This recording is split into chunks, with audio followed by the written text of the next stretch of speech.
recientemente fallecido Enrique Tirapegui, cuando tú eras alumno de Enrique, y yo interactuaba con él de algún modo y asistíamos a seminarios o cosas por el estilo. De modo que de allí yo conozco a Sergio, que estudió el magíster en física en la Escuela de Ingeniería. Ojo, ojo, él no es ingeniero, como nos molestamos nosotros, ¿ah? Los de la escuela. Claro. Él se enoja mucho, él no es ingeniero. ¿Ah? Con mucha honra. Mucha honra, tú ya está enojado. Estudió ingeniería en la Escuela de Ingeniería de la Chile, el magíster en física, posteriormente se trabajó allí y se hizo muy cercano al grupo de física no lineal, por llamarlo de algún modo, de Enrique Tirapegui. Posteriormente parte con uno de los también exalumnos de Enrique Tirapegui, en algún momento que ahí yo me olvido, que debe haber sido el 85, Sergio, a estudiar a Niza, a hacer su doctorado. Al 90, fue harto más acá, bajo la dirección de Pierre Coulet.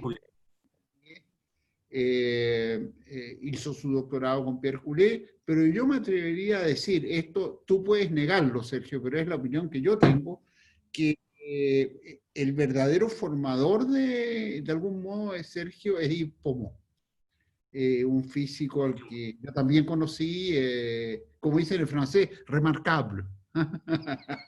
Coulet también. Bueno, y trabajó con él, se dedica, también Sergio me podrá corregir, pero es como yo lo veo de afuera, digamos, a torturar ecuaciones diferenciales de modelos físicos con tanta pasión y con tanta inteligencia, en el computador me refiero, que eso lo hizo acreedor no solo a entrar al CNRS en Francia, lo cual es una cosa que sabemos que es muy difícil, sino que en algún momento, para envidia de sus colegas, buena envidia, Sergio, no es de la mala, cuando yo hablo de envidia es de la buena envidia, esa que lleva a emular a los demás. Sergio se ganó la medalla del bronce del CNRS. Los chaqueteros, por supuesto, sus amigos acá, que me conté, pensábamos que era algo como un pedazo de latón, pero la medalla de bronce, el CNRS, es algo que es Sí, una muy... cuestión así. Así que, sin Como más... Mira, se pasó. Sergio me mandó plata, me pagó por tarjeta de crédito porque yo dijera eso. Bueno, no, no es esa. no, Aquí pero algo así. y no más. Yo no alcanzo a leer de acá, entonces no veo, me puedes... Ya, a ver, Ya. termino el cuento diciendo que posteriormente a eso Sergio trabajó durante muchos años en Niza y en París, en la École Normale Supérieure. Posteriormente, en algún momento de su vida, en la cual también me tocó interactuar con él para su regreso, se vino a la UAI y está con nosotros hasta ahora, lo cual es un privilegio, un agrado y es una tremenda cosa estar al lado de él y trabajar. Y créanme, es de las pocas personas que conozco que el aislamiento, la distancia social no le va a hacer daño, porque él lo está practicando hace años, anda siempre a 2 metros de la gente, le da miedo que lo toquen. Así que sin más, Sergio, como no tienes el nombre de tu seminario ahí está, pero no, a ver, pero no lo alcanzo a leer, dice, Ahí sí. hoy no se ve nada, algo estás haciendo que no veo.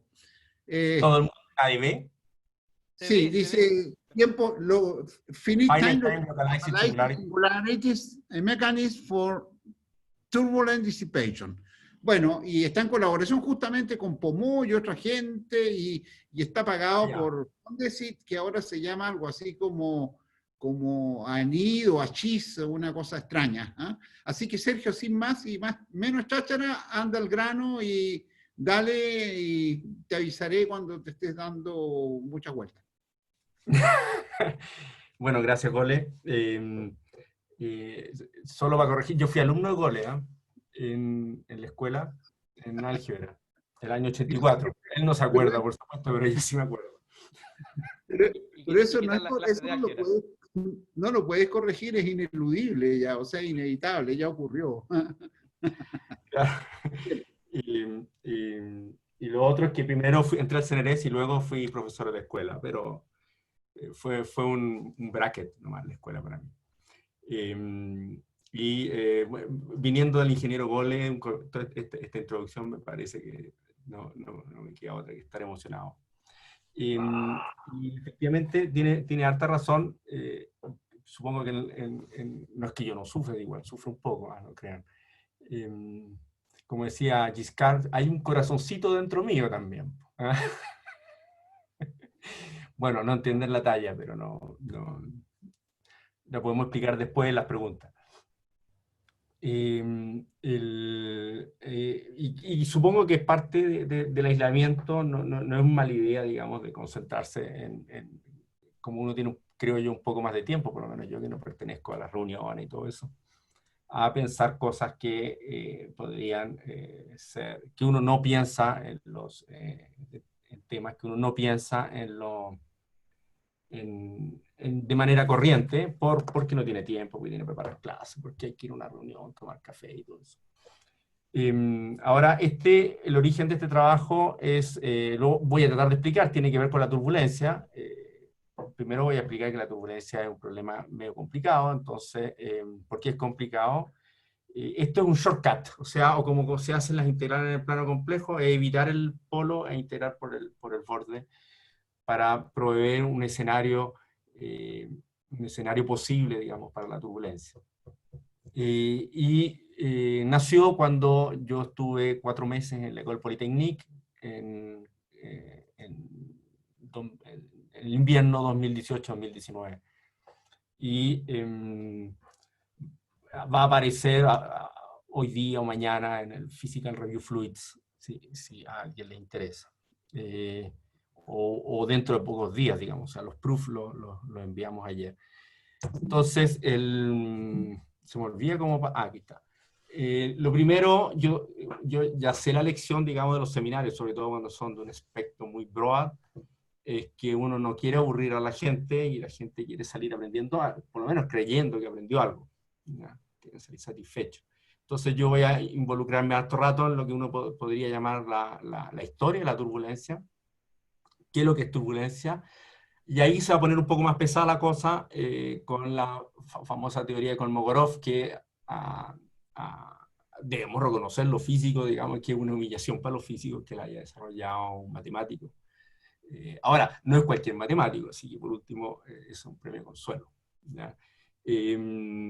Y entrar en materia, que sería lo que yo voy a proponer, que es lo que sería la Leray turbulence, que Leray también es un matemático, todo esto es un matemático francés. Esta abstracción, digamos, que yo les voy a proponer al final, en los últimos 15 minutos, cuando todos estén ya aburridísimos. ¿Ya? Evidentemente, yo entiendo, todos entendemos que uno tiene derecho a desconectarse de los seminarios.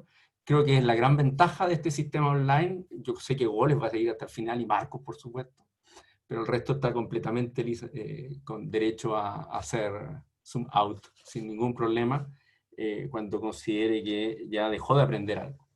¿Ya? Entonces, como dije en el abstract, curiosamente la turbulencia data de más o menos 500 años. La primera persona que tengo datos en el sentido científico, o sea, que hay libros, digamos, que hablan, y dibujos que hablan de esto, es Leonardo da Vinci, que considera este movimiento errático del agua, y donde describe está escrito en el Codici no sé cuál, de dónde la turbulencia del agua se genera, dónde se mantiene y dónde se posa, o sea, dónde se disipa. ¿Ya? Luego, todas estas cosas son pertinentes y la teoría de Kolmogorov en realidad responde estas 3 preguntas. ¿Ya? Donde quizás la más crucial de todas es la segunda, ¿ah? Y las otras dos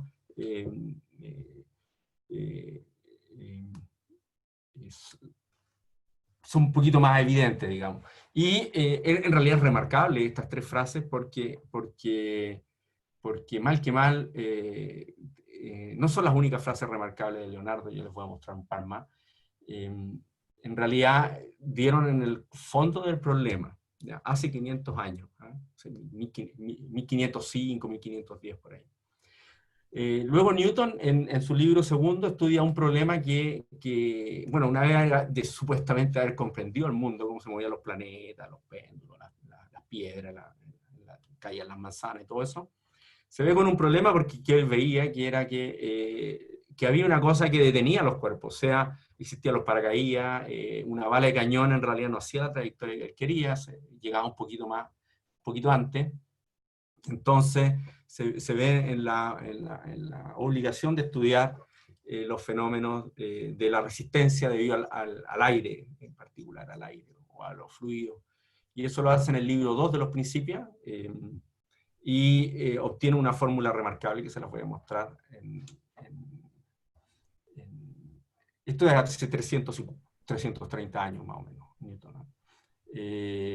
Euler hace 250 años, un poco más, 260 hoy día, establece lo que son las ecuaciones de la mecánica de los fluidos, que luego son reconsideradas en la manera moderna, se incluye la viscosidad por Navier, y Stokes, es bien curiosa la contribución de Stokes, porque en el fondo Stokes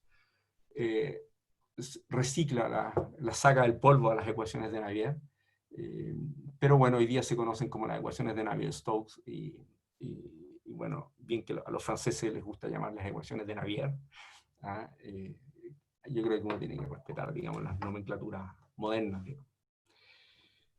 Para entrar en turbulencia propiamente tal, del punto de vista moderno, solamente nos vamos hace 150 años atrás, más o menos, 140, cuando Reynolds observa la transición a la turbulencia en tubería, ¿ya? Y los últimos dos resultados que les voy a contar en esta short history son todos ingenieros esto, ¿eh? Bueno, digamos de aquí para arriba no queda claro, ¿eh? Son gente inteligente, ¿no?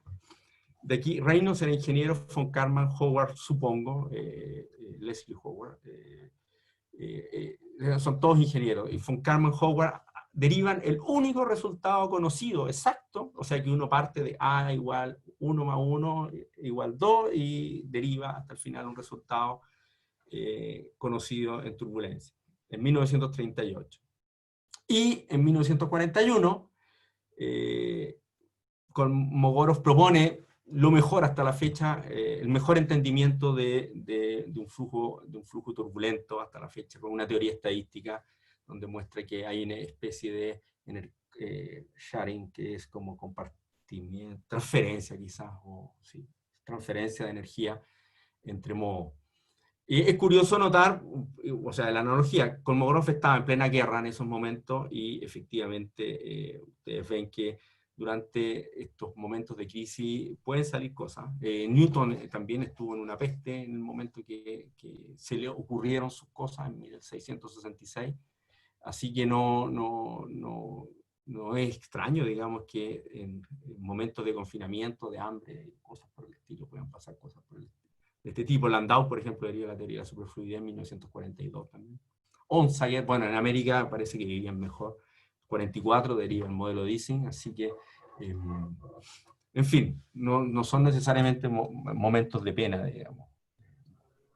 A nosotros nos da para resolver Sudoku. Ya. Depende de cuántas casillas, pues. Claro, es un algoritmo general, claro. Bueno, perdón. Ya, Sí, volvamos a Leonardo, que estos son dibujos de, no sé, uno nunca sabe lo que ve el otro en estas cosas. Yo en mi pantalla gigante veo todo perfecto. Son está perfecto, dibujos se ve todo. típicos de Leonardo da Vinci, donde ustedes pueden ver aquí hay una compuerta, hay flujo detrás de una compuerta, que es el problema que luego estudió Newton. Y ustedes ven allí que él ya había constatado que había una zona, una estela que era medio desorganizada. Hay unas cosas aquí que se llaman vórtices hoy día. Y acá está la caída de un chorro de agua, una cascadita, donde también se forman este tipo de estructuras, digamos. A toda escala, él ya se dio cuenta que habían estructuras chiquititas como estas que se ven aquí, estructuras más o menos grandotas, y se había dado cuenta de eso. Entonces, esta frase que ya les remarqué, en el castillo de Amboise, que está en el sur de Francia, en el Loire, que probablemente Goles conoce, quizás muchos otros, está la tumba de Leonardo en esta capilla que aparece aquí. Yo fui desde Orleans. Cerca de Orleans, sí, un poquito al sur de Orleans, Fui con siguiendo el Pedro, río. me acuerdo, en Romería. Ya. Entonces, ahí en la tumba de Leonardo, no sé si está escrito hoy día, aparece esta frase que se las voy a traducir, que dice que escribe el movimiento bajo el agua y tendrás el vuelo de los pájaros en el aire. Eso sale en la tumba de Leonardo. Al meter en Google esa frase, sale que efectivamente parece que es una cita de Leonardo, pero no hay ninguna referencia en ningún lado. Yo traté de buscar en internet y no encontré nada. La frase es remarcable por varias razones. A mi juicio, incluso, es una de las primeras gran amalgamientos que hay en física. En física. Hay otro amalgamiento. Newton hace el movimiento de los cuerpos de la Tierra, de la manzana, la caída de la manzana, con la caída de la Luna, dice que es el mismo fenómeno. Eso es una cosa notable, porque la caída de la manzana y la caída de la Luna sean la misma cosa, es como hace 350 años no era una cosa evidente. Pero 150 años antes, Leonardo se da cuenta que efectivamente el movimiento de los fluidos como el aire o como el agua es la misma cosa. La única frase que encontré, más o menos parecía que está en el Códex del vuelo de los pájaros, es esta frase de acá, que la copié textual, y que la tradujo Google, ¿eh? Que dice que con las alas y con la cola el pájaro hace lo mismo en el aire que el nadador con sus brazos y sus piernas, en el agua. ¿Ya? Que en el fondo quiere decir lo mismo, lo que pasa, esta otra me parece que es más poética. Es más poética. Así que la verdad es que creo que no le estoy enseñando a nadie que Leonardo no solo era un buen dibujante o artista o ingeniero, todo, era realmente un pensador de outstanding, de primera línea. Pasemos a Newton. ¿Ya? Newton se interesa el problema de la balística y la resistencia al aire. Entonces, ¿cómo ve él este problema? Él imagina que el aire está compuesto de pelotitas, estas pelotitas celestes, y cuando se acerca un proyectil, bueno, este proyectil es circular, este proyectil no tiene por qué tener la misma forma, un proyectil cúbico, lo que hace el proyectil es chocar con estas partículas y pierde momentum, y esa pérdida de momentum es una fuerza de arrastre, ¿ya? Y realizando, no necesariamente aquí, él aquí muestra que la proporción, la arrastre entre un cilindro, si fuese un cilindro, fuese una esfera, está en proporción creo que 2/3, que es una cosa que uno puede demostrar relativamente fácil, no me acuerdo. Ah, no, dice, uno es la mitad de la otra, que uno puede demostrar de manera relativamente fácil. Es decir, si yo tengo un auto que es un disco, una moneda, o un auto que tiene la forma de un escarabajo, que es una esfera, bueno, es medio escarabajo. ¿Ah? Una esfera, el escarabajo es la mitad de veces más, menos resistivo, ¿ya? Es el doble de económico, ¿ya? Que es una cosa importante y en la ingeniería de hoy día, en particular aeronáutica y también de automóvil, la búsqueda de los diseños de los automóviles va porque uno quiere bajar este coeficiente de acá y ocupa la misma ley de Newton que las vamos a discutir después. ¿Por qué llega al v cuadrado? Es relativamente simple, porque el número de partículas que yo voy a chocar en un tiempo dado va a ser proporcional a v, porque voy a haber avanzado v, entonces evidentemente mientras más avanzo, más partículas agarro, y es lo mismo que ustedes pasan cuando está como chispeando y ustedes corren en la lluvia, les cae más gotita en la cara. Si ustedes caminan más lento, les cae menos gotita en la cara. Entonces el número de partículas que choca es proporcional a v, y además el cambio de momentum, esta partícula rebota con una velocidad v para el otro lado, también proporcional a v, así que eso da un v cuadrado, y el área es porque proporcional a lo que se captura, y la densidad tiene que ver por el número de partículas que hay. Entonces, esta fórmula de Newton, que él verificó en experimentos en agua, vio que este factor era más o menos 0,4, funcionaba perfecto, funciona bien. Ahora, es un milagro que funcione bien esta fórmula, porque en la situación descrita, la estela que está atrás es realmente como una estela turbulenta, como la de la compuerta esta, ¿ya? Entonces, ¿por qué funciona? Es uno de los enigmas que uno podría decir de la turbulencia, ¿ya? Y espero volver, porque a uno se le olvida si tiene que volver a las cosas, a este tema después. Efectivamente, el hecho de que esto funcione en fluidos, o en vehículos, o en aviones, esta ley, está ligado a la turbulencia. Bueno, entonces ahora entramos y no voy a decir nada, solamente las presento por decencia. Estas son las ecuaciones que derivó Euler, como ustedes pueden ver aquí en este paper, los papers de la época. Se hacían papers, siempre uno escucha que antes no hacían paper y todo eso, sí, pero Euler sí hacía paper, más o menos 700 papers. Así que son como 2 metros cuadrados de librería, los collected papers de Euler. Y en uno de ellos deriva las ecuaciones, y lo que es sorprendente que es la misma notación de hoy día. O sea, efectivamente acá hay V es un vector, o sea, hay 3 ecuaciones, V tiene Vx, Vy, Vz, y este V, el gradiente también es un vector, si tiene derivadas en X, en Y y en Z. Este producto de acá no es más ni menos que esto, y la presión, el gradiente de la presión está aquí, ustedes ven.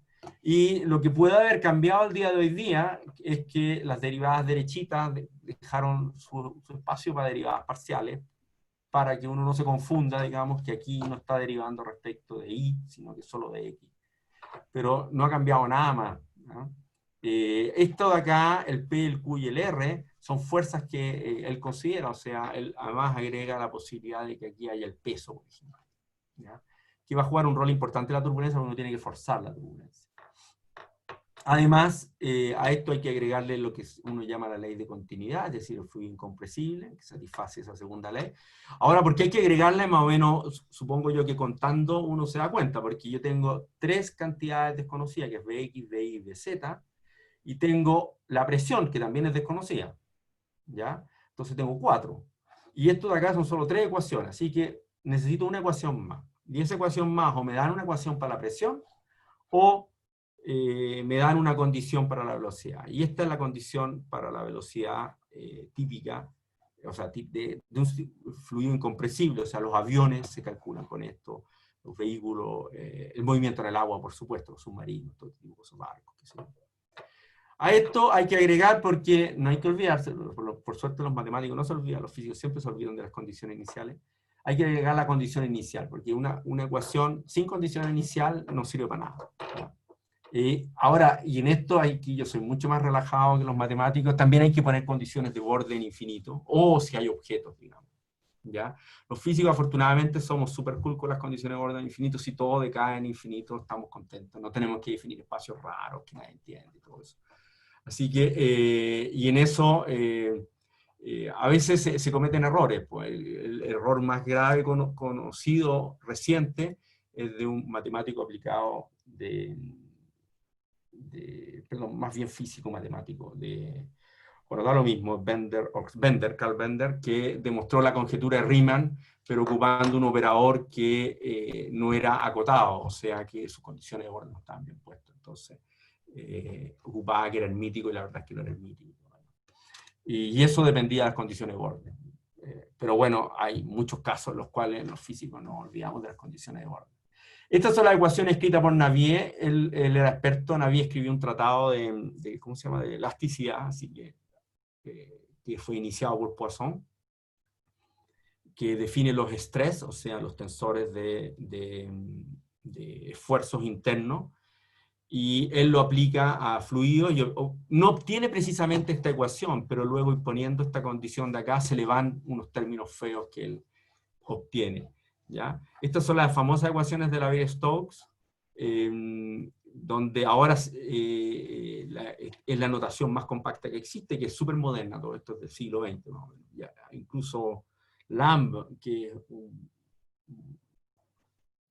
es del borde, un alumno de Rayleigh, del borde del siglo, escribía 3 ecuaciones, una después otra, ¿ya? Y tienen un súper éxito en el siglo XIX. Se resuelven varias soluciones exactas, que una de ellas es el flujo de Stokes, que está dicho aquí en la izquierda. El otro es el de Poisson, que es el de en una tubería.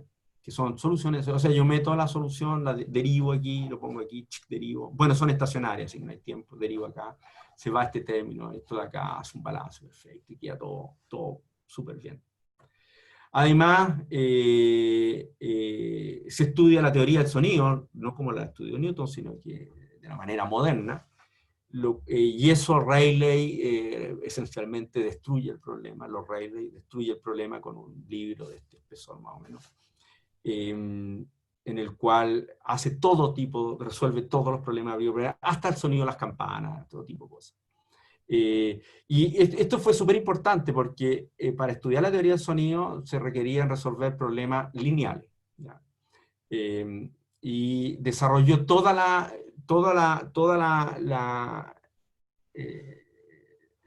obra, digamos, del análisis lineal, digamos, de los operadores, de estudiar la estabilidad, las relaciones de dispersión, los valores propios de operadores, de funciones propias, los polinomios de Laguerre, de Hermite, de todas estas cosas. Se desarrollan, de Bessel, se desarrollan en paralelo, digamos, y son ocupadas por la teoría del sonido y luego por la teoría electromagnética, ¿ya? Que es un poquito más complicado porque solo hay un sonido, pero hay dos ondas electromagnéticas, ¿ya? Y también se encuentran otras soluciones raras que son ligadas a la turbulencia, que son los vórtices, ¿ya? Los torbellinos, que se modelizan como filamentos y cosas por el estilo, que juegan un rol súper importante, y se ha creído siempre, digamos, que la turbulencia está en esos animales, ¿ya? Y ahí también me parece que tengo que citar a Lord Kelvin, que también tiene contribuciones remarcables en el área. Y bueno, Stokes también, por supuesto, que era un físico matemático de primera línea, hizo cualquier cantidad de contribuciones importantes, y solamente aquí me focalizo, digamos, en el hecho de entender el movimiento de una esfera, pero en este caso a muy pequeña velocidad, no como el caso de Newton, donde él demuestra que vale 6pi por la densidad del fluido, por ese parámetro llamado viscosidad, que está aquí. Esto es la velocidad, aparece una viscosidad, pero es la velocidad, me equivoqué, en el font. Y proporcional al diámetro o al radio y proporcional a la velocidad, o sea, es lineal en la velocidad. Y luego hay correcciones cuadráticas. En realidad, la gente ha estudiado estas correcciones hasta orden, no sé, pues, 34, por decir un número. Son series asintóticas en un parámetro que va a aparecer después de nuevo, que se llama el número de Reynolds. Y esas series ya empiezan a mostrar que este problema está mal desde un comienzo, ¿ya? Estas ecuaciones tienen un problema cuando este número, si yo trato de resolverlas perturbativamente en torno a este número pequeñito, ¿ya? Las series divergen masivamente, es todo inconfortable. Y eso que estoy pensando, la solución de Stokes es una solución estacionaria, es decir, he eliminado este término, ¿ya? Así que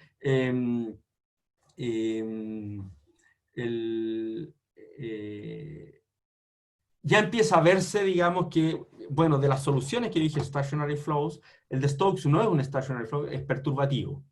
Pero el perturbativo no es un perturbativo sano, ¿ya? Hay perturbativos más sanos que otros.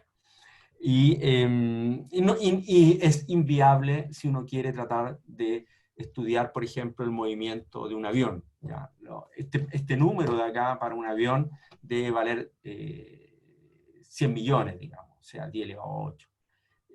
Ya para una persona que nada, este número vale 10 elevado a 6. Así que en los laboratorios que hay abajo, no abajo mío, debajo del restaurante universitario, este número vale 10 elevado a 4, 10 elevado a 5 fácilmente. Entonces, uno no puede hacer teoría perturbativa racional, ya en el sentido de ir término a término calculando y que todo eso converja. Los ingenieros, si son más astuciosos, ellos hacen una teoría perturbativa heurística, ellos hacen fit y les funciona perfecto. Tienen unos fit que son fórmulas a los Ramanujan, pero que no se pueden derivar, por supuesto, pero funcionan perfecto. Yo cambio y pongo un avión y funciona igual, pongo un auto, un barco submarino, funciona perfecto. Y es una de las gracias, quizás misterio de la ingeniería. Otro ingeniero, por Reynolds, estudia el flujo en estos canales y se da cuenta que a partir de una velocidad, de ahí él nombra este número llamado Reynolds, ya que está aquí definido. De ahí él le pone nombre, o sea, la gente le puso nombre, no a Reynolds, por supuesto. Él se da cuenta que a partir de un cierto número de Reynolds, el flujo laminar, bueno, el flujo laminar es que si ustedes cuando están tomando agua en una pajita, empiezan a aspirar suavemente, el agua va a fluir de manera ordenada. Si ustedes ponen, por ejemplo, un tinte, no tinta, algo no nocivo, digamos, como de casis, como de, no sé, cranberry, digamos, Sí. van a ver que esa línea roja va a subir ordenadamente hasta la boca, ¿ya? En la sangre es laminar también, el flujo.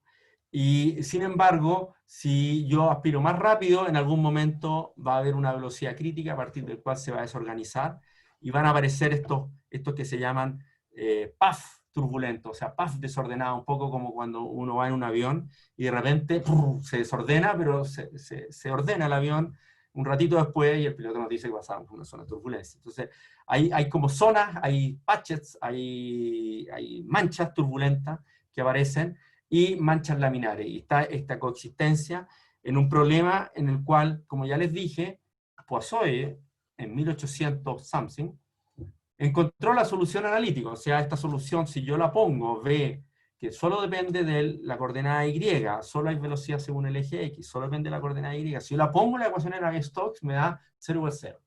¿Ya? O sea, lejos lo mejor.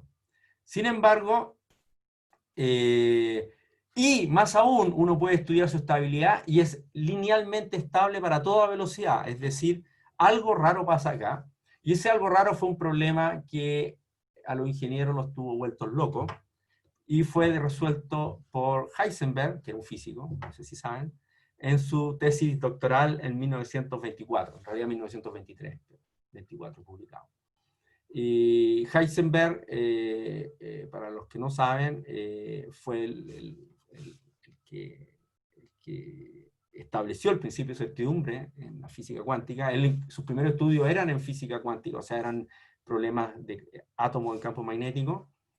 Y había encontrado, en esa época la gente encontraba puestos casi antes de terminar tesis y todo eso. Entonces había encontrado un puesto en Göttingen y volvió a defender a Múnich, su advisor era Sommerfeld, y las defensas eran un poco más serias, no bastaba tener algo publicado que pareciera razonable, sino que le hacían preguntas. Bueno. Entonces Sommerfeld lo cuestionó sobre cosas de matemática y física teórica, y Wien lo cuestionó en cosas de astrofísica, y Wien, el de la ley de Wien de radiación, y lo cuestionó sobre cosas experimentales. Y Wien lo destruyó.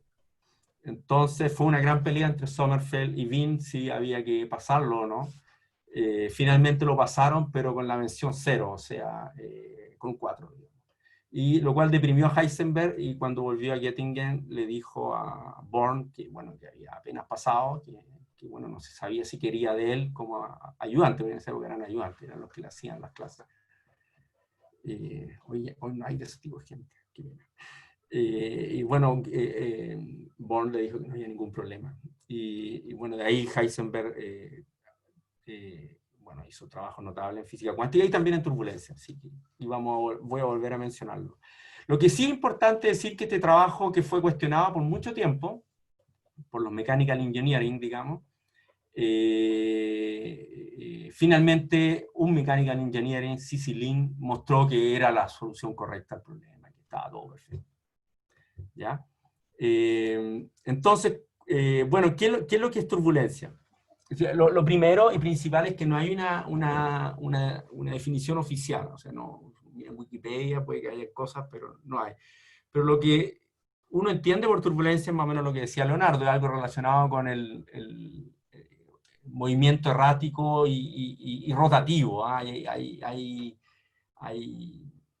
hay algo de eso, de movimiento rotativo, en los fluidos a número en reinos grandes.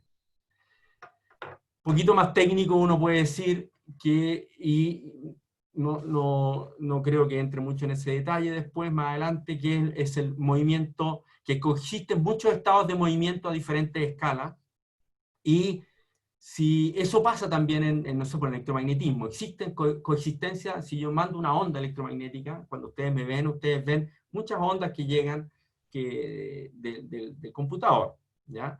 Y de una de un color, otra de otro color, y que podrían ser erráticas y todo eso, pero se arman armónicamente debido a que las ecuaciones del electromagnetismo son lineales, ¿ya?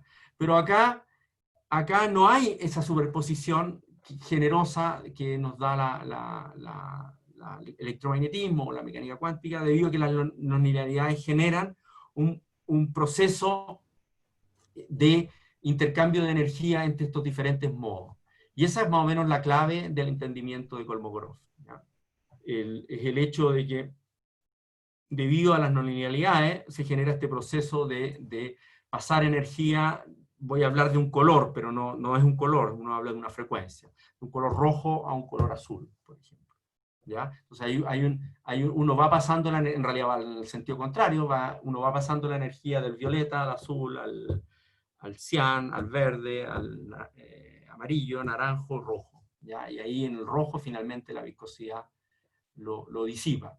Es la segunda pregunta, el segundo remark de Leonardo, digamos, si ustedes quieren. No me acuerdo cómo decía, cómo se mantiene, lo que decía, ¿no? Bueno, y el comportamiento de estas ecuaciones de Navier-Stokes es súper errático. Volviendo a situaciones súper turbulentas, bueno, ustedes ven aquí un salto, esto evidentemente habla por sí solo. Ahora tiene un problema esta foto, que el salto, hay una interfase de aire y agua, y eso es efectivamente infinitamente más complejo que la turbulencia, como uno le gusta. Esto es una isla, estos son de Wikipedia todos, ¿eh?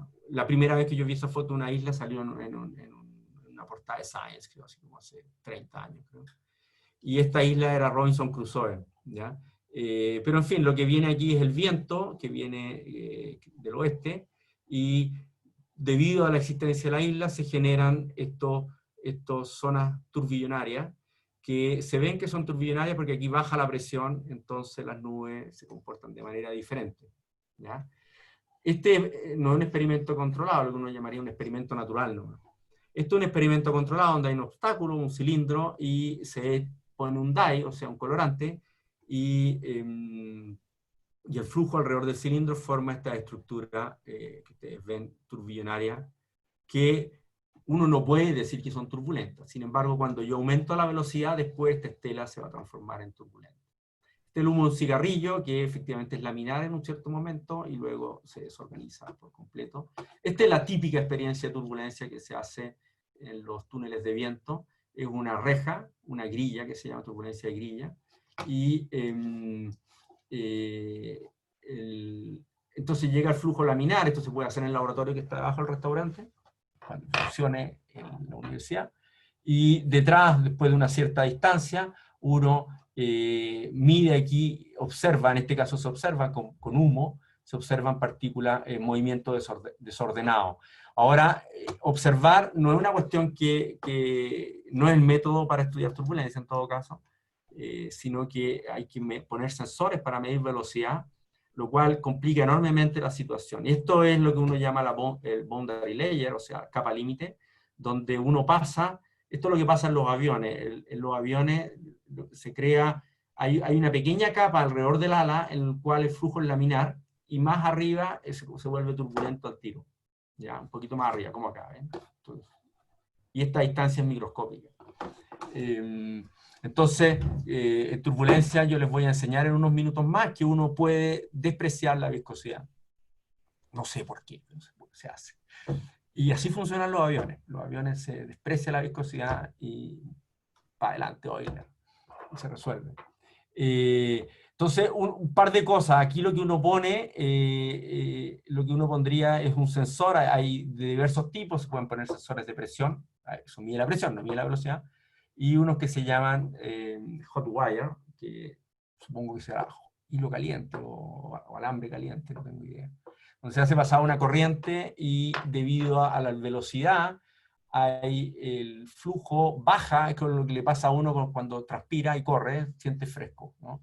Bueno, el flujo baja, no, pero no es por evaporación, baja la temperatura del alambre y cambia la conductividad del alambre y mide esos cambios, digamos. Ahora tiene un problema que yo no puedo poner 104.000 hot wire aquí, primero porque cambio el experimento. Entonces lo que uno hace es medir en una posición en el tiempo.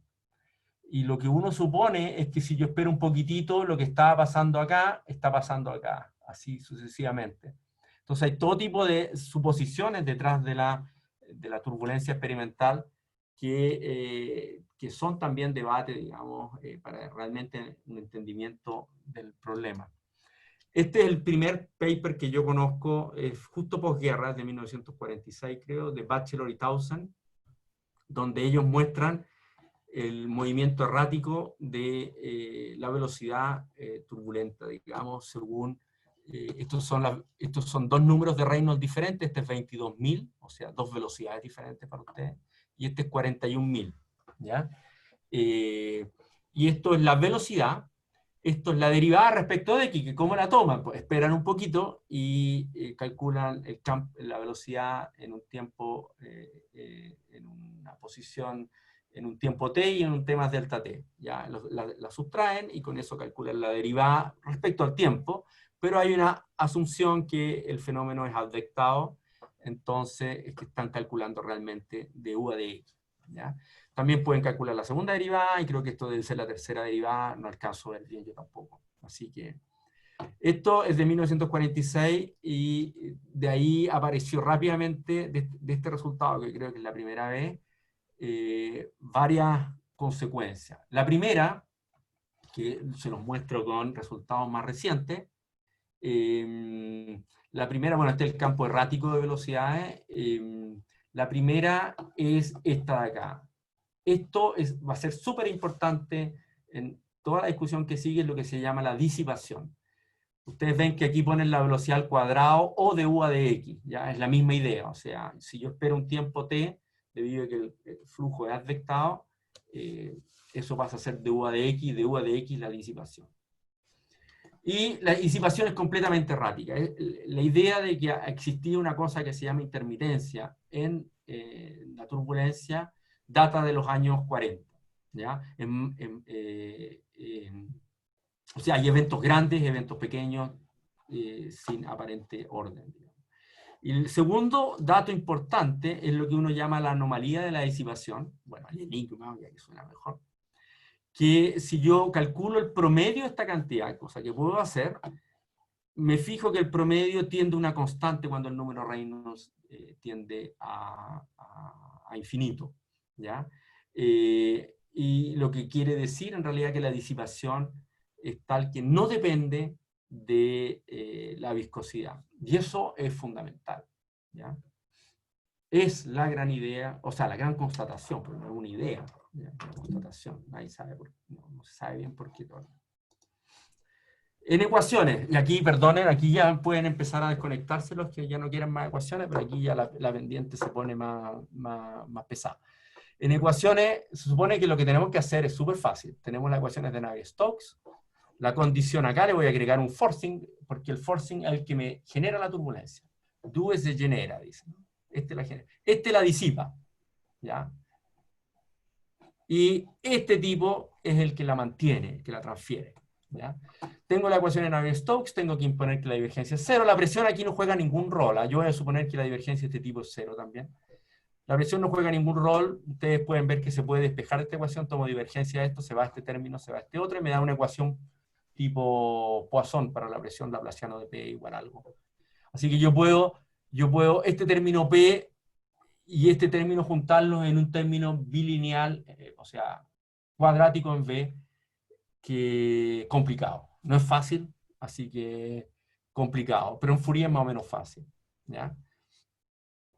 Una cantidad importante, lo que se llama la energía, y se acordarán de los cursos de segundo año de física, es un medio V cuadrado. No hay masa acá, energía por unidad de masa. ¿Ya? Y si yo esta energía la derivo respecto al tiempo, hay una gracia, este término y este término forman juntos una divergencia, ¿ya? Lo cual es más o menos natural porque uno quiere que si cuando no hay viscosidad, cuando nu es cero, cuando la fuerza es cero, uno quiere que esto sea conservativo, así que efectivamente si no hay disipación y no hay inyección, yo quiero que esto sea, nu también es cero acá, que esto sea una divergencia y eso está bien, es así y está perfecto. O sea, la derivada temporal respecto de la energía, respecto al tiempo, es una cosa que es un flujo de energía, que evidentemente como lo que entra igual a lo que sale es cero. Un término que es la disipación, que es una forma cuadrática positiva, esto es positivo. Esta cosa de acá es positivo, por lo tanto el signo menos negativo, y aquí se los escribí ya. Este épsilon es, que es idénticamente al rotor de ómega, da lo mismo, la vorticidad. Es positivo. Y un término de inyección que es la potencia típica inyectada en física, es V.F. Entonces, como habría dicho Leonardo, esto es lo que la crea, esto es lo que se me olvidó la palabra, la posa, y esta es la que la mantiene, ¿ya? Esta es la que la transfiere. Entonces existe este balance crítico entre estos tres términos, ¿ya? ¿Qué otros problemas tiene? Ya, entonces yo digo que es súper fácil el problema porque está bien enunciado, hay una condición inicial, digamos, una fuerza, qué sé yo, pero este problema tiene problemas matemáticos que son hasta el día insolubles, ¿ya?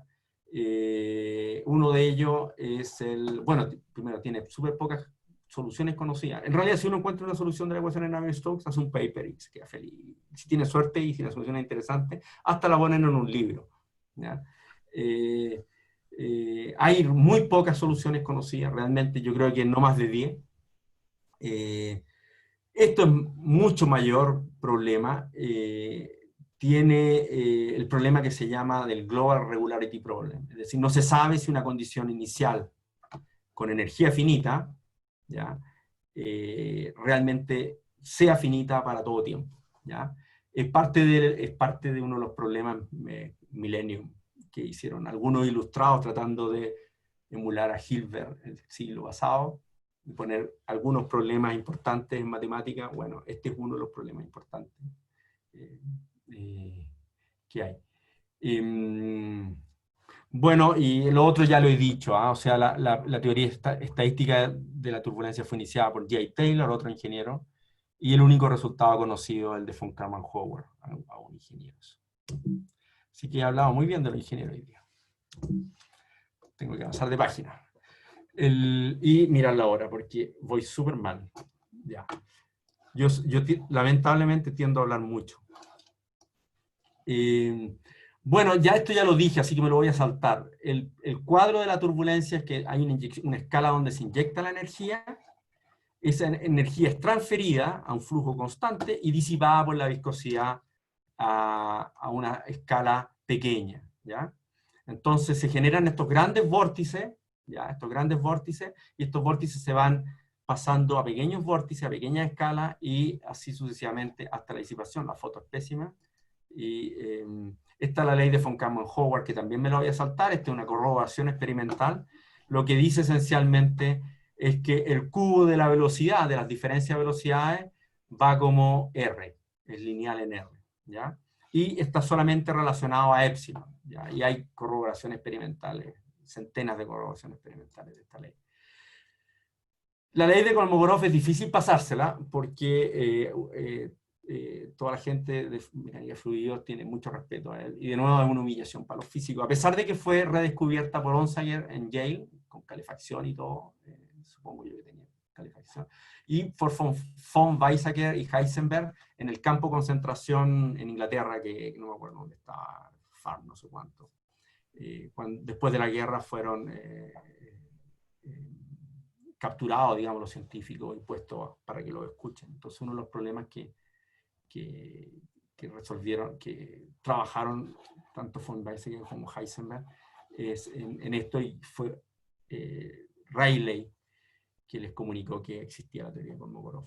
Pero esencialmente lo que dice la teoría de Kolmogorov, solamente me voy a remitir al argumento de análisis dimensional, es que existe una energía espectral, es decir, la energía por longitud de onda, o por longitud. Bueno, los físicos hablamos en función del inverso de la longitud, una rareza, pero bueno, ustedes saben de lo que estoy hablando. ¿Ya? Que tiene, como la energía es energía por unidad de masa, esto tiene unidades de metros cúbicos por segundo. Existe la energía, la disipación de energía, que se las presenté en dos transparencias atrás, que tiene unidades de metros cuadrados por segundo. Entonces hay una sola combinación posible que relaciona este a ese, y es epsilon a la 2 tercios por K a la menos 5 tercios. Y es ampliamente verificada en turbulencia. Estos son un artículo reciente de Berenger-Dubrul, donde saqué la ley de Kolmogorov. Incluso ustedes ven dividiendo por epsilon a la 2 tercios, es decir, incluso mezclando todas las curvas, todos los diferentes números de Reynolds y todo eso.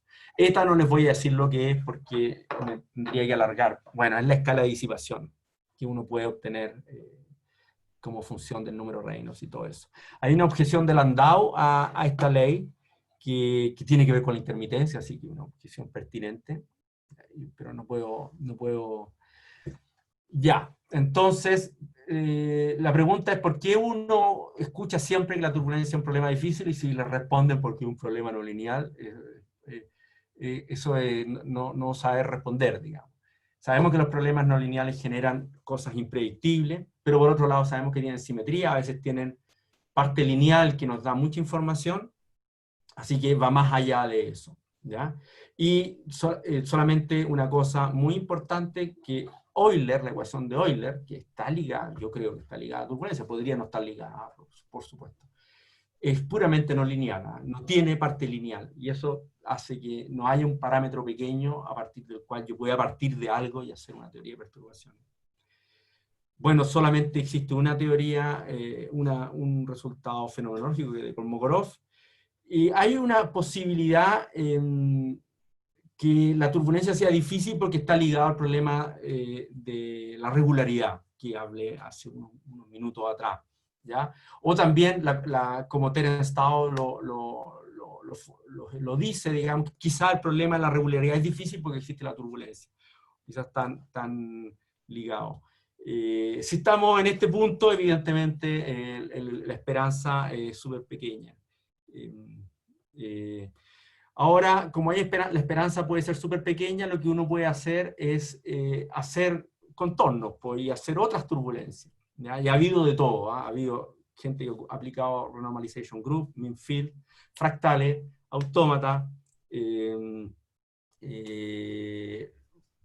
napas de vorticidad, filamentos de vorticidad que interactúan. En el caso que hay un pequeño parámetro, es decir, si hay una parte no lineal, que no la hay, así que no vale la pena que lo diga, existe una teoría racional, digamos, que perturbativa, y que uno controla la perturbación, que se llama la Quick Turbulence Theory. Y la otra posibilidad es hacer algo diferente. Entonces, efectivamente, si escalar esta montaña, que no ha sido escalada por uno de los lados, que no recuerdo cuál es, lado oeste, digamos, si resolver la turbulencia, escalar por el lado oeste, bueno, uno puede tratar diferentes caminos, digamos, para llegar a algo similar a la turbulencia. Y una posibilidad, perdón, esto me lo voy a saltar porque si no, no vamos a terminar nunca. Una posibilidad fue iniciada por Jean Leray, que es un matemático francés, en el cual es su tesis también, de nuevo, en 1934, él se pregunta si hay una singularidad en tiempo finito en las ecuaciones de Navier-Stokes directamente, ¿ya? Y lo único, bueno, dice aquí una cosa importante, que uno puede verificar que la energía cinética es agotada, lo cual es súper importante. O sea, yo tengo algo que tiene que permanecer finito en todo el problema. Pues no puede explotar todo de tal manera, pueden explotar las cosas, pero su integral tiene que ser decente. Y concluye, bueno, esto no es la conclusión, aquí comienza el paper de Leray, dice que concluye, digamos, la primera página, diciendo que desgraciadamente no ha logrado encontrar un ejemplo. El ejemplo que él se refiere y que él inicia, y es la primera vez que yo vi he visto este tipo de soluciones, es el siguiente, es buscar una solución autosimilar. Por ejemplo, en este caso, V sería la viscosidad dividido por un tiempo estrella. Esto es algo que va a diverger en un tiempo, cuando T tiende a T estrella, la velocidad tiende a infinito, y además las longitudes de espacio se contraen también, ¿ya? La presión tiene que satisfacer algo parecido, de tal manera que cuando uno mete esto en las ecuaciones de Navier-Stokes, se me va el tiempo. Me va una ecuación diferente, no mucho más fácil, pero uno espera que ya al tener una coordenada menos, la cosa sea resoluble. Aquí uno podría invocar, y eso es lo que más de alguna persona ha hecho, hasta yo he hecho, invocar simetría, ¿ya? Que es el viejo truco de los problemas no lineales. Siempre la simetría puede ayudar en algo, ¿ya? Y si uno invoca simetría, uno podría esperar a transformar esto en una ecuación diferencial ordinaria, por ejemplo, y ahí hay alguna esperanza en resolver algo, ¿ya? Eso yo no conozco ningún resultado de ese tipo, hay intentos. Este tipo de cálculo no puede ser perturbativo. No sé si ustedes se acordarán que hace como 1 año y medio yo hice un seminario sobre el crossing de vórtice. Es más o menos eso, o sea, ese problema del crossing de vórtice se puede resolver porque al final todo el problema complicado que tiene X, T, todo eso, se lleva a una ecuación diferencial ordinaria que uno la resuelve y logra obtener una solución, logra obtener este V y este P de manera transparente, digamos, una ecuación para eso y mostrar que numéricamente se puede resolver, y eso, eso ya en el fondo se puede transformar después en una prueba. Ahora lo mismo uno podría tratar de intentar para las ecuaciones de Euler, si es que me funciona, aquí lo tengo que hacer clic. Ahora, aquí la situación es peor aún, aunque ustedes no lo crean, porque este exponente 1/2 que tiene esta raíz acá, sí, me crean, porque les voy a mentir. Este exponente 1/2 que tiene aquí, y este exponente 1, y este exponente 1/2, dejan de ser 1/2, sino que están relacionados. Aquí aparece un alfa, perdón, aquí aparecería un alfa, y aquí creo que 1 menos alfa, si mal no recuerdo, ¿ya? Entonces, habría que resolver un problema donde además hay que encontrar este exponente, y esos son, estas autosimilaridades de segunda especie son aún más horribles, ¿ya? Entonces, ¿cuál sería la conjetura? Y les voy a pedir 5 minutos para que les muestre, me quedan como 2 transparencias, ¿eh? Sino lo que hicimos para que crean que algo hice. La conjetura sería que en realidad la turbulencia está generada por o sea, debido a que la ecuación de Euler podría generar eso hipotético, estas singularidades, las singularidades serían regularizadas por la viscosidad, darían como consecuencia la aparición de estos spikes, o sea, esta intermitencia, pero en el flujo medio las cosas se regularizan de tal manera que el epsilon se vuelva constante y además que aparezca un espectro Kolmogorov. Esa sería la conjetura, es decir, reemplazar la turbulencia de modos de Fourier, digamos, de Kolmogorov, por algo donde ya no hay modo, sino que están estos spikes que generan, donde se genera la disipación, que serían singularidades, serían en el fondo la memoria de la ecuación de Euler, de la básica de la ecuación de Euler en Navier-Stokes. Navier-Stokes simplemente regulariza esta singularidad. Entonces, para hacer eso, nosotros hicimos lo que uno podría llamar un approach metafórico, ¿no? Que es basado en una ecuación que es completamente diferente de Euler, completamente, no tanto. Tiene algunas propiedades de la ecuación de Euler, es conservativa, es reversible, es variante galileana, etcétera, que se llama la ecuación de Schrödinger no lineal, que yo he estudiado desde mi pequeña infancia, desde el kinder. Y a esta ecuación uno puede agregarle una disipación, que sería el rol de la viscosidad. Ahora, como la ecuación original tiene dos gradientes, la ecuación de Euler tenía un gradiente, Navier-Stokes tiene 2 gradientes, como esta tiene ya 2 gradientes inicialmente, le agregamos 4 gradientes. O sea, lo que quiero decir es que no quiero agregar una viscosidad al mismo orden de porque eso mezclaría escalas, mezclaría cosas, ¿ya? Se le agrega un forcing, ¿ya? Este es el resultado que sale de simulaciones numéricas. Esto en una dimensión, es una de las ventajas, esto puede funcionar en una dimensión, dependiendo de este numerito n.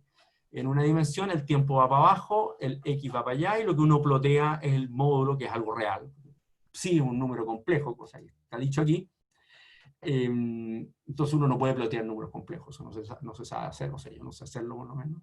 Así que se plotea el módulo, y en escala de color, digamos, el amarillo es suave, psi es pequeñito, y estos números de acá son valores intensos. Entonces ustedes ven que aparece algo que se ve relativamente suave en esta instancia. Hubo algo que pasó antes, y aquí se forma un spike. Ese spike radia, eso tiene que ver con este término, que es un término que no tiene Euler, porque Euler no tiene dispersión. Esta ecuación sí tiene dispersión. Acá apareció otro spike, en realidad apareció antes, y acá hubo otros intentos de esta singularidad.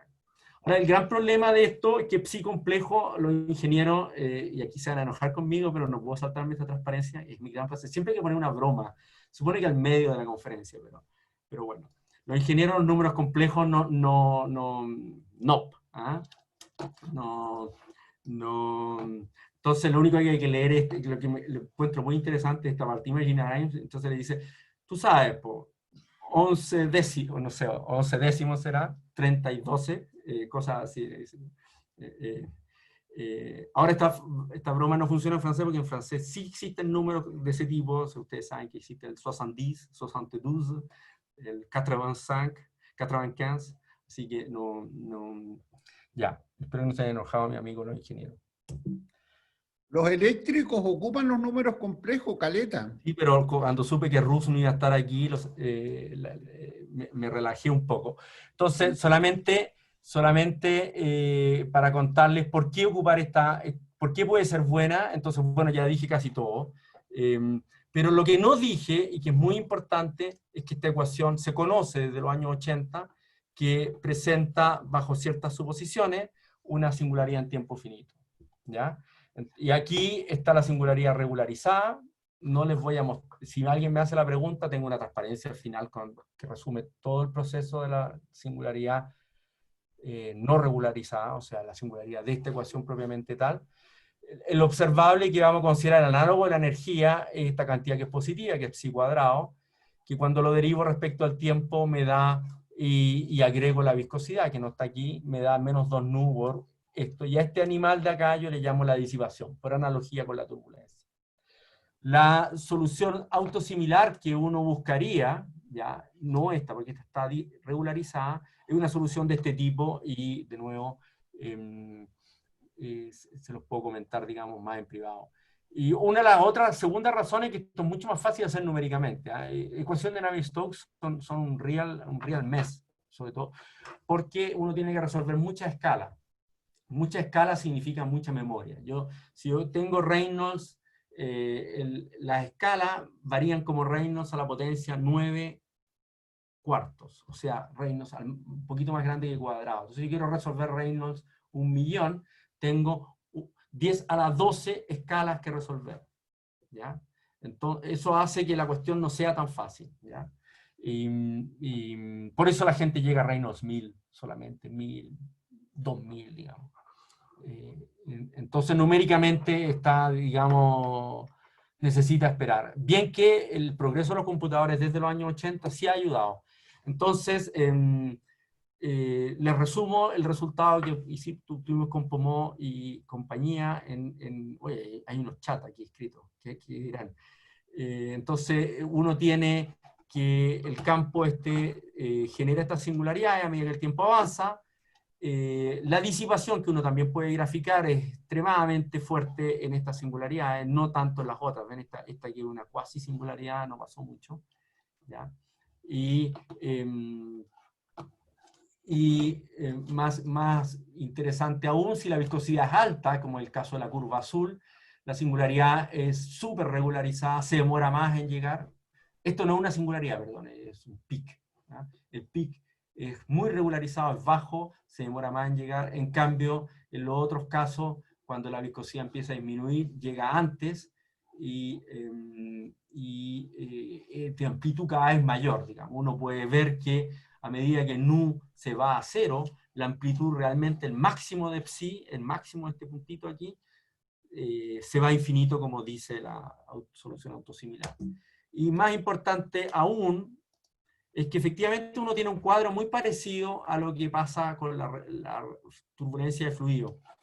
El N es errático, pero no me interesa tanto eso, me interesa mucho más la disipación. Ustedes ven que fluctúa enormemente, aquí hay tres viscosidades diferentes, fluctúa enormemente, pero el promedio de la disipación es constante en función de 1 dividido por la viscosidad, que es el análogo de número Reynolds en fluido. Por otro lado, esto no sé si existe en turbulencia, si uno mide los peaks, el máximo de los peaks, ¿ya? El máximo, ¿ya? Dividido por el promedio, se obtiene una curva que obtiene un máximo para, para nu igual alrededor de 2000, y luego vuelve a disminuir a medida que uno disminuye nu. ¿Ya? Nu pequeño es acá, y nu grande es acá. ¿Ya? Así que tiene estas dos similitudes con la verdadera turbulencia. Es más, uno puede medir un espectro Kolmogorov y da con una potencia 1/3. Hay un pequeño detalle, sí, que lamentablemente en este caso no depende de la disipación. Uno puede hacer una self-scaling, que no voy a hablar, pero no importa. Entonces, me interesa decirles qué hemos aprendido, qué he aprendido yo por lo menos, si es que algo hemos aprendido, y ustedes también me pueden comentar. Lo primero es que la disipación tiene lugar en las singularidades solamente. Estos eventos intensos se distribuyen de manera aleatoria en el espacio y en el tiempo. El promedio de la disipación es constante y no depende de la viscosidad. Finalmente, la observación de un espectro Kolmogorov junto con un comportamiento turbulento. Y todo eso está en correspondencia, no voy a decir 1 a 1, con lo que he observado en Fluid Turbulence. Y mi última transparencia es que ¿qué uno podría hacer next? Entonces yo sugeriría, por ejemplo, a un matemático estudiar el regularity problem en esta ecuación y no en Navier-Stokes, porque en Navier-Stokes hay gente que ha gastado ya 20 años en eso, y bueno. A los físicos me parece que me gustaría entender bien por qué este promedio es constante, por qué uno recupera el espectro tipo Kolmogorov, y además, ¿por qué este espectro no depende de la tasa de disipación? Y a los ingenieros me gustaría ver qué tipo de experimento uno podría hacer para verificar un escenario de este tipo. Y en realidad lo que tengo en mente es el experimento de Newton, digamos. O sea, buscar otro tipo de obstáculos que puede hacer la forma, no una esfera, la forma de un obstáculo, por ejemplo, un cubo o una punta, que sean capaces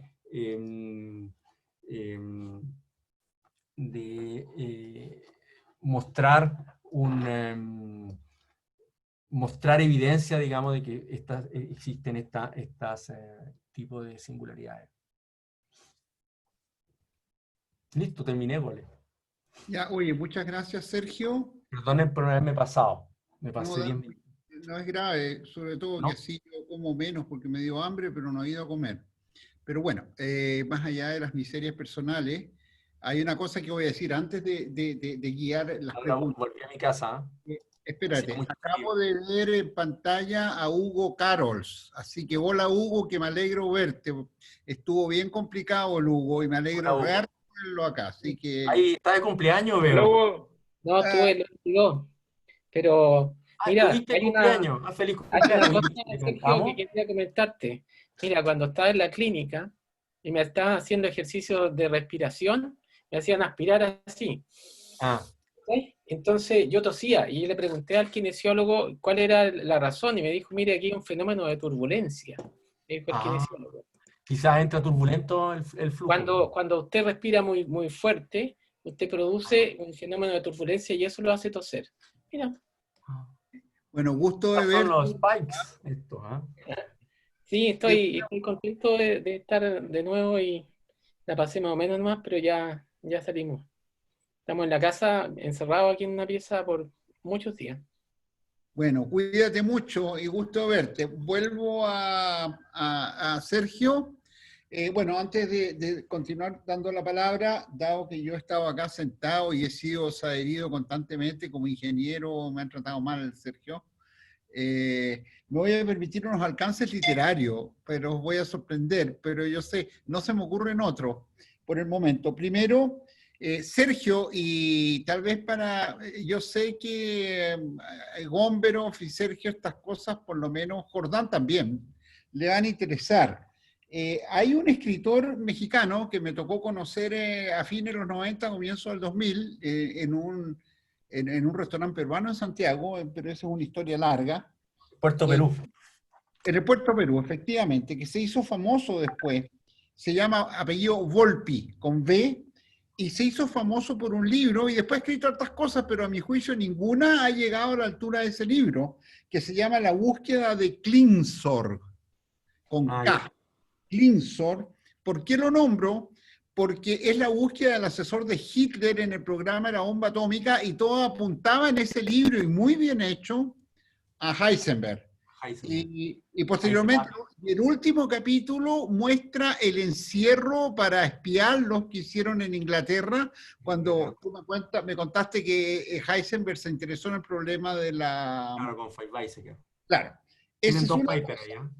Y la segunda, en el mismo contexto, que es más conocido, probablemente esté en YouTube. Les recomiendo, yo la vi en Nueva York y después en Chile, montada por una compañía chilena, Copenhague. ¿Ah? Que es un poco el dilema, comillas, la dificultad de moral. Efectivamente es popular Heisenberg, sí. Claro. Así que es una cosa bien importante. Y la única pregunta técnica que te hago, que más bien es para cumplir con la parte discreta de todo este cuento, me da la impresión que eso que no se ocupó nunca más, pero este tipo de aproximaciones en lattice gases, le faltan invariantes, no se puede hacer, pasó de moda esa cuestión, ya no se usa, ¿qué onda? ¿Qué tiene que ver un poco con autómatas? Por eso te pregunto. Yo creo que depende de lo que uno quiere hacer. Si, por ejemplo, uno se interesa en mathematical problem de Navier-Stokes, pucha, es que ahí el espacio es continuo. A ver, pero en turbulencia sí se ocupa. Yo creo que los ingenieros lo ocupan. Por lo menos el ingeniero aeroespacial, o sea, los que envían cohetes y todo eso, debido a que parece que se verifica mucho mejor en el caso de aires enrarecidos. No sé si Pedro Resca sabe o no. Lattice gas, ¿no? Sí, no sé. Claro, se supuso en algún momento que eso iba a ser, es más, la historia cuenta que Frisch, cuando Pomó y Hashler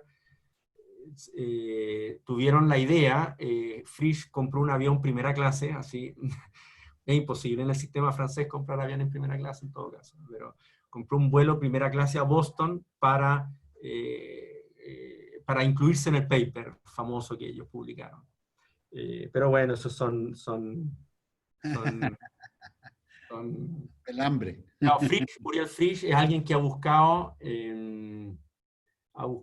a lo largo de toda su vida, digamos, no este Klingsorg, pero este problema, digamos. No solo él, hay una historia muy interesante que el último posible o contacto que tuvo Einstein con alguien es con alguien que tú probablemente conociste, que era de Santa Fe. ¿Quién? Robert Krajnan, que dijo que quería trabajar en relatividad general porque le gustaban las ecuaciones no lineales y todo eso. Y Einstein le dijo, bueno, pero antes vamos a ver este problema que es más fácil de la turbulencia. Y se quedó Krajnan en turbulencia toda su vida.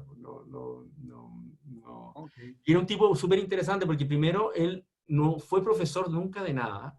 Las direcciones de sus papers son El Paso 1248 Santa Fe. Era invitado y ganaba grants de la NSF y con eso se financió su vida. Digamos, hay muchos que hacen eso. Yo conozco a varios actuales, no con la NSF, pero en UK, donde estuvo el profe que me invita a mí, vive de grants, esencialmente. No es profesor. nada. Es profesor porque está contratado, pero no hace clases, las paga con grants. Lo típico. Ah, ya tiene esa fórmula. Ya. Claro. A ver, pero nos podemos alargar mucho, así que por favor, los colegas, si hay un par de preguntas más. Pedro. Oye, muy buena la charla, Sergio, muchas gracias. Tú sabes lo que es un número complejo, ¿no? Más o menos. No le hagas 11 team, 11 team. Esa tarea la hice pensando en él. No, incluso le dije en la mañana yo que me quedo muy contento de ver que hay algo de crédito a los ingenieros. ¿Ah? Oye, lo que yo entendí es que tú dijiste que en la disipación ocurren esos pics y diverge cuando la disipación diverge. No lo demostré, pero diverge, sí. Ya, pero entonces yo no entiendo porque la viscosidad es la que disipa los vórtices. Entonces, ¿cómo si la viscosidad es cero tienes una disipación infinita? ¿Cómo? No entendí, yo me perdí. A ver, la viscosidad es la que disipa, claro, uno dice que se disipa por viscosidad las paredes y todo eso, ¿ya? Pero en el bulk turbulento, la disipación no ocurre por la viscosidad. Ocurre por la transferencia de energía cuando te lleva a la escala pequeña, donde ahí mueren los vórtices. Los vórtices no mueren a una escala grande. Ahí todo es un proceso conservativo, hasta el momento en que sí van a morir por la viscosidad. ¿Es clear o not clear? Not clear. ¿Otra pregunta? Sí. A ver. Oye, voy a hacer la misma pregunta que dice Asenjo, ¿no? No entiendo por qué aquí el tiempo parece haber flecha del tiempo en estas ecuaciones. ¿Tú dices la ecuación de Euler o la ecuación de Navier-Stokes? De Navier-Stokes, no sé, pero la cosa se... Ya. A ver, primero, no es grave que haya flecha del tiempo, está súper bien. La ecuación de Navier-Stokes hay flecha del tiempo porque se deduce, digamos, para decir de una manera formal, primero es un proceso, hay procesos disipativos, se deducen de la ecuación de Boltzmann. Se me olvidó decirlo y la ecuación de Boltzmann es bien portada, o sea, es una ecuación que uno sabe que es regular y que no diverge y todo eso. ¿Ya? Así que el hecho de que Navier-Stokes diverja o tenga blow-ups y todo eso, no tiene por qué ser una consecuencia de un efecto microscópico. ¿Ah? Puede ser solamente consecuencia de la ecuación misma. Entonces la ecuación de Boltzmann ya es irreversible, hay flecha del tiempo por la hipótesis de caos molecular. Ahora la ecuación de Euler no es reversible, pero hay flecha del tiempo. No hay flecha del tiempo. Sin embargo, cuando tú tienes la dinámica de estos sistemas que es con una condición inicial y que se mezclan todas las escalas con todo, es súper difícil partir de una condición inicial de tal manera de volver para atrás. Las leyes de las probabilidades te dice que dada una condición inicial yo voy a tener esta evolución principalmente y nunca voy a tener la otra. ¿Ya? Lo mismo pasa en mecánica cuando tú tienes 10 partículas, no es una cosa extraña, digamos. Así que, como son sistemas altamente fluctuantes, mezcladores y todo, la flecha del tiempo aparece naturalmente en todos estos sistemas. La flecha del tiempo es un resultado de probabilidades, no es un... Pero tú puedes demostrar que la energía disminuye. O sea, eso... Con viscosidad. No sé si necesito mostrarlo. La energía disminuye porque hay viscosidad. Y la energía disminuye también en la ecuación de Boltzmann. La ecuación de Boltzmann es más básico, tú tienes que la entropía aumenta. O sea, no tengo para qué mostrarte la ecuación. Disminuye cuando hay viscosidad, pero si tú tienes Euler, es conservativo. La ecuación de Euler es análogo a la ecuación de Newton. Es conservativo. Solo que tiene infinitos grados de libertad, y las ecuaciones de Newton tienen infinitos grados de libertad. Y el hecho de que tenga infinitos grados de libertad hacen que la cuestión se comporte de manera diferente, porque necesites otros tools, probabilísticos, qué sé yo. Los spikes, esos spikes que mostraste de la ecuación de Schrödinger no lineal, o sea, ¿también no ocurren en fluidos? Una cosa es que eran No, porque eso significaría que yo tendría $1 millón por ahí dando vueltas. Es que debes tenerlo, Sergio, yo creo. ¿Ah? Yo creo que tienes ese dinero. Ya, en el banco, entonces. Claro, claro. No, no lo tengo, no se preocupen. no, o sea, no hay nada análogo a eso, porque esos eran como spikes temporales también. Espacio-temporales. Espacio temporal. Sí, es una singularidad no sé si es parecida a la que hay en relatividad general. Relatividad general creo que también es espacio-temporal, supongo. Sí, sí. Bueno. Donde sí se conoce y sí se fue demostrado en los años 70 por Penrose y Hawking. Pero en Euler no se sabe y en Navier-Stokes tampoco se sabe. Euler nos da $1 millón, pero yo creo que es un problema más interesante, pero bueno. Oye, si no hay otras preguntas, Sergio, si no hay otras preguntas, podríamos dejarlo acá. ¿Cuáles tiene hambre? No, me están llamando, tengo que ir a buscar una cosa acá, me llegó Ya. algo. ¿Ah? Ok. No, pero no es por eso, yo creo que está bien. Ha sido súper, estos seminarios han adquirido una dimensión bastante interesante, por lo menos a mí siempre yo voy en la universidad misma, pero en esta dimensión me parecen interesantes. Me parece súper bien vernos y juntarnos y conversar sobre lo que hacemos. Así que muchas gracias, Sergio, cuídate. De nada, Goles. Y en un par de días más. 1984 nos conocimos, primavera de 1984. Goles tenía un bigote así, como Stalin. Mira, ahora si tú me miras bien, yo me veo acá, mi carácter eslavo hace que realmente cada día más sea parecido a Brezhnev. Estoy cada día peor, Juan. Yo soy igual a Brezhnev, Juan. No me había fijado, efectivamente. Es una cosa increíble, yo me acabo de dar cuenta. De hecho, voy a explotar esa cuestión, voy a empezar a usar uniformes de la Armada Roja. Un abrigo verde como el de Enrique. Sí, claro. Así que bueno, oye, un abrazo a todos. Muchas gracias, Sergio. Y bueno, yo me voy a salir, pero ustedes pueden seguir conversando. Muchas gracias. Chao. Chao, chao. Chao, chao, gracias. Chao. Gracias, Sergio. Gracias, chao. Gracias, Sergio. Chao, chao. Chao, gracias.